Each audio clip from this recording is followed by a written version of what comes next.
It's time once again to the post-Thanksgiving edition of Does This Card Slap? This is the show where a bunch of bros in the Discord server, they share recipes for cranberry muffins, but they also talk about their compassion and love of small animals, but they also suggest cards and I tell them if they slap, and if they don't slap, I publicly shame them on the internet, dude. If you want to get in on that action, make sure you're subscribed to the channel, brother. Ring that bell. There it is. That's the gong, my brothers. Of course, we have memberships below and that sweet Patreon, ad-free videos, direct line to the man himself. Yeah, Macho Man Randy Savage. Oh, yeah. All right, here we go. My dude Swede Racer postulates, does Oblivion Sower slap? 6 generic mana, creature Eldrazi. It's a 5/8. When you cast a spell, target opponent exiles the top 4 cards of their library. Then you may put any number of land cards that player owns from exile onto the battlefield under your control. The Eldrazi hunger without limit and consume without pause. Yeah. If you cast this raw, dude, and never raw dog an Oblivion Sower, alright, that's how you get Eldrazi Chlamydia, dude. Probably not going to get more than 1 land. This was mentioned in the context of another card.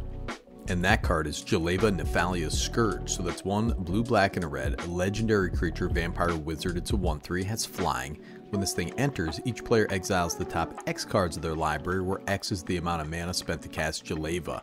Whenever Jeleva attacks, you may cast an instant or sorcery spell from among cards exiled with Jeleva without paying its mana cost. So listen, man, this lady slaps so hard. She's crying out for your love, brother. She wants to put your blood into a little ampule around her neck. She's not crazy. You know, she's just feels things very intensely. I love Jeleva, classic commander. You know, kind of sucks, I guess, in the modern meta, but can be fun for your casual decks. Now, if you're exiling cards with Oblivion Sower, you might as well slap in a Paco and Haldan deck in here, dude. Have you ever seen these guys? So Paco's the Arcane Retriever. He's an elemental dog. He's a 3/3, 5 mana. He has partnered with Haldan. Also has haste. Whenever this guy attacks, exile the top card of each player's library, put a fetch counter on each of those cards, put a +1/+1 counter on Paco for each non-creature card exiled this way. Haldan basically is this dude's trainer or his wife, I guess. I don't know. I don't judge, dude. And these 2 Ikoria commander partners are slappers all by themselves. Oblivion Sower will go great in a deck like this, man. Now this one comes from a YouTube comment and not the Discord, man. I'm breaking tradition right now. Beep Boop Kendo. He wants to know, does Reweave slap? It's 5 and a blue for an instant. It's arcane. Alright. Target permanent's controller sacrifices it. If the player does, they reveal cards from the top of their library until they reveal a permanent card that shares a card type with the sacrifice permanent. Put that card onto the battlefield, then shuffle. Has splice onto arcane, 2 blue. Splice onto arcane doesn't even make any sense, dude. Don't worry about what it is. This is super good in a polymorph deck, as there aren't a ton of those types of cards to begin with, but the vast majority are sorceries. This is instant speed, man. This dude has been doing those forearm curls and is literally turning into a beast. Don't neglect the forearms, brother. You gotta pay attention to the forearms and do some exercises to get those things massive. Here comes King Ludwig with a good one, Legacy's Allure. So this is blue for an enchantment. At the beginning of your upkeep, you may put a treasure counter on Legacy's Allure, sacrifice it, gain control of target creature with power less than or equal to the number of treasure counters on it. Never saw this before, man. This Magar is sweet, dude. These guys fit right in as the top level executives over at the tech companies, man. There's some video game company, I betcha. You can also slot this into a proliferate deck. Remember, you can do this at instant speed in response to some nasty attack or something. Grab a blocker, or sack it to take a combo piece if you smell that creature-based combo coming. This card's pretty cool, actually. Sterling Elite is talking about Odric Lunarch Marshal, 3 and a white, legendary creature, human soldier. It's a 3/3. At the beginning of each combat, creatures you control gain first strike until end of turn if a creature you control has first strike. The same is true for flying, death touch, double strike, haste, hexproof, indestructible, lifelink, menace, reach, sculpt, trample, and vigilance. Yeah, this is the second iteration of Odric, aka the Highlander himself, Sean Connery. This guy slaps so hard, he actually got in a bit of trouble for slapping people back in the 70s, man. Literally. But that was a different time, dude. Now listen, man, this was a wholesome interaction between Rev McSizzle and NZBL3. NZBL3 was looking for this card, and Rev McSizzle said, I'll mail you one, dude. Don't even worry about it. That's the kind of bros that I want in my Discord, brother. This is the Basking Brood Scale, 1 in a green, creature Eldrazi Lizard. It's a 2/2 with Devoid. Has 1 in a green, adapt 1. Whenever one or more +1/+1 counters are put on this damn idiot dude, you may create a 0/1 Eldrazi spawn creature token with sacrifice this creature, add colorless. God damn, Sam I am. This is a bonkers card, man. And is this a combo with Cathar's Crusade? Let's take a look. Whenever a creature you control enters, put a +1/+1 counter on each creature you control. What the hell, man? Anyways, this slaps in a counters deck, proliferate deck. It accelerates you with some mana creatures, dude. The art is rad. And these old Rev McSizzle guys that are in there, they're spreading the love in the Discord, man. Look at that, my dudes. This one's a weird one. Logan the Threen just talking smack about Marina Vendrell's Grimoire. Very difficult to pronounce all this stuff, man. I gotta say, dude, I need another cup of coffee because, you know, you guys got me saying Marina Vendrell's Grimoire over here, dude. I'm about to twist my tongue up.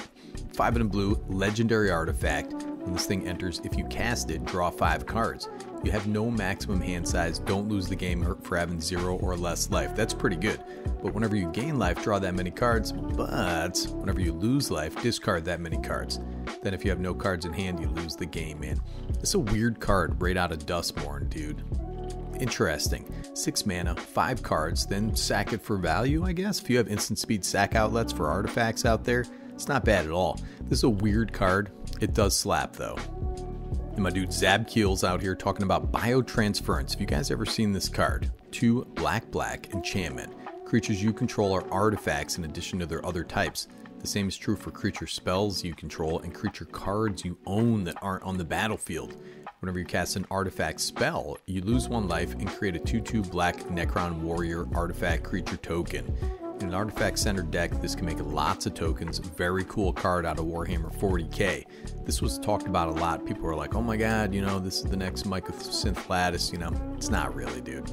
Don't kill yourself with the tokens though, man, because it is not a May ability. Damn, dude, this is another one I've never seen from Rev McSizzle, Azor's Elocutors. So this is 3 and 2 hybrid white-blue. For a creature human advisor, it's a 3/5 that's 5 mana total. At the beginning of your upkeep, put a filibuster counter on this guy. Then if it has 5 or more filibuster counters on it, you win the game. Whenever a source deals damage to you, remove a filibuster counter from Azor's Elocutors. So if you have some flyer fly in for 10 damage, you're only going to remove 1, because that's 1 source of damage. But look at this bald idiot out there, man. This guy's filibustering a damn bill in front of the entire Senate. Make him filibuster, that's what I always say. You know, but if you're in a proliferate deck, a Traxa deck or something like that, where you're just proliferating 3, 4, 5 times a turn, this gets some teeny weeny Lamborghini slaps.